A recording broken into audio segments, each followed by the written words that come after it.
आज बहुजन समाज पार्टी के प्रत्याशी के तौर पर बंडा विधानसभा से मुझे आप सबके बीच में आने का या मुझे बुलाने का जो अवसर मिला, आपके माध्यम से हमारे जो बंडा विधानसभा का पिछड़ेपन का कारण रहा हो, हमारे बंडा विधानसभा क्षेत्र में बेरोजगारी, स्वास्थ्य, शिक्षा, बेमनस्ता, जातिवाद,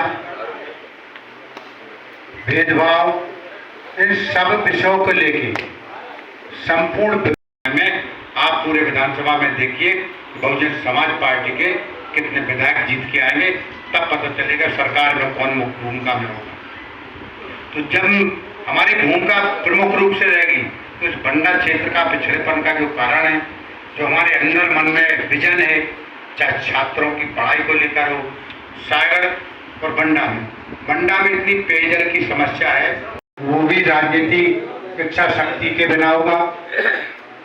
तो मुझे लगता है कि आपके बीच में बहुत ऐसे विषय रहेंगे जो हम जनता के बीच में पहुंचाने का प्रयास करेंगे और आपके माध्यम से वादा भी करेंगे, विश्वास भी दिलाएंगे कि आने वाला समय यदि बंडा विधानसभा क्षेत्र की जनता ने मुझे आशीर्वाद दिया तो जो हमारा पिछड़ेपन का कारण, ये जो समग्र विकास होना चाहिए था, उस विकास में हमारी क्या भूमिका रहेगी, हमारा क्या विजन है, उस विजन को आपके माध्यम से मैं अपने क्षेत्र के पर्यावरण भी खराब हो रहा, वहाँ पर लोगों के लिए आने वाले समय काफ़ी तकलीफ भी हो रही, जीवन यापन घर में कैसे व्यतीत करते होंगे, मैं तो देखता हूँ काफ़ी कष्ट होता है।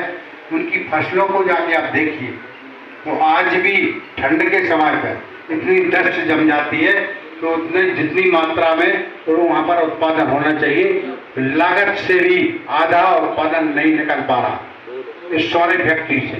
ये क्या कारण रहा? क्या राजनीतिक इच्छा शक्ति नहीं रही उसको विस्थापित करने के लिए?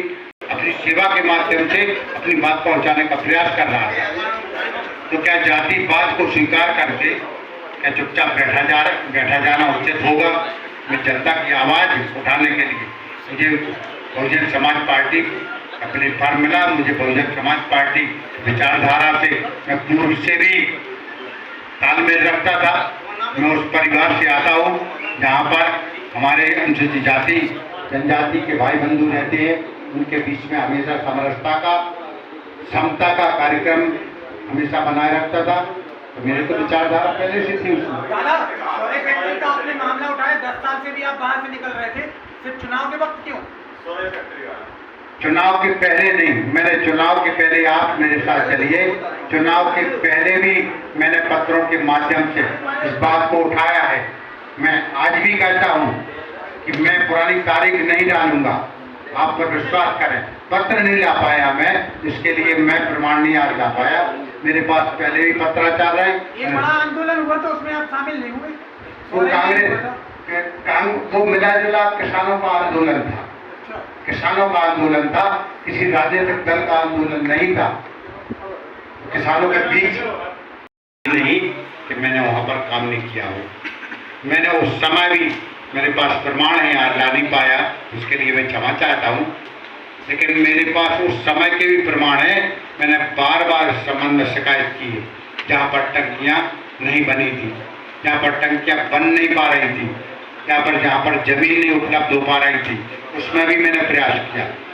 और बहुजन समाज पार्टी ने मुझे अच्छा उपयुक्त प्रत्याशी समझा, अच्छा व्यक्ति समझा कि हमारे बहुजन समाज पार्टी की प्रत्याशी जीत कर जा सकते, तो उन्होंने मदद किया।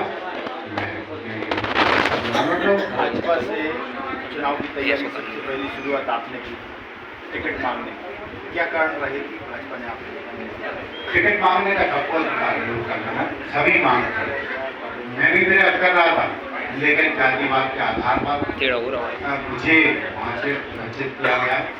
तो अब जातिवाद सीधा सीधा आपको दिखता है कि वर्ग विशेष को महत्व दिया जा रहा, तो मेरे मन में पीड़ा है इस बात की कि बंडा विधानसभा क्षेत्र का तो ऐसे में विकास अधूरा रह जाएगा। उसके लिए मैंने पार्टी को तय क्या आपका विजन है बंडा विकास में?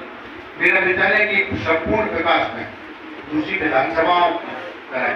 मैं भी बंडा विधानसभा समग्र क्षेत्र में विकास करने का मेरा संकल्प है और मैंने उसको पूरा करना है। कितनी वोटों से जीत की उम्मीद है?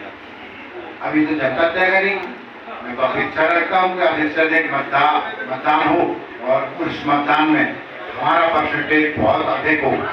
मैं मानता हूँ कि मैं 51+ पर जाऊंगा और 51+ आप खुद समझ सकते हैं कितनी बड़ी जीत है। अगर आपने कहा कि भाजपा से भंग हो गया तो सुधीर यादव जी टिकट की डिमांड कर रहे हैं जो आपके साथ और इसी प्रकार आपने कहा जातिवाद बंदा में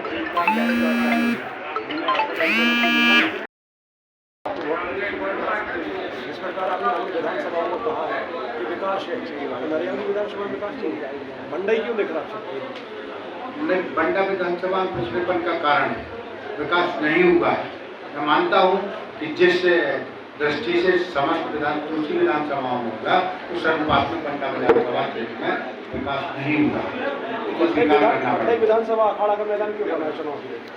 नहीं, ये तो अब बंडा विधानसभा में प्रत्याशी अधिक हो सकते ही, मैं नहीं मानता कि बंडा विधानसभा में अखाड़ा, लेकिन दूसरी विधानसभाओं पूर्व से सशक्त प्रत्याशी है तो बंडा विधानसभा को डाला गया, समझ लिया लोगों ने कि यहाँ पर चले जाओ तो कोई भी जर्नी लड़ने के लिए तैयार हो जाए। ये बंडा विधानसभा की जनता स्वीकार नहीं करेगी। बंडा विधानसभा क्षेत्र की जनता स्थानीय व्यक्ति में यदि जातिवाद नहीं, योग्यता है, उसमें क्षमता है, जनसेवा है तो जनसेवा के लिए मिलने का प्रयास उद्देश्य में जा रहा हूँ सामने। बहुत अच्छा। Shri Krishna University Chhatarpur, the high tech university in central India. Bundelkhand के लिए गौरव की बात है कि अब छतरपुर में हम आपको देंगे विश्व स्तरीय एजुकेशन सिस्टम और वर्ल्ड क्लास इंफ्रास्ट्रक्चर। कोरोना जैसी महामारी के दौर में अब महानगरों की भीड़ भाड़ अत्यधिक खर्च से बचे तथा अपने घर एवं अपने शहर में रहकर ही विश्व स्तरीय रोजगार उन्मुखी शिक्षा को प्राप्त करें और महानगरों में होने वाली परेशानी से बचे, क्योंकि कोरोना ने हमें सिखा दिया है कि हम महानगरों में सुरक्षित हैं या अपने शहर और घर में। इसीलिए श्री कृष्णा विश्वविद्यालय आपको देगा राष्ट्रीय शिक्षा नीति 2020 के अनुसार तैयार पाठ्यक्रम और कोर्स में प्रवेश के अवसर।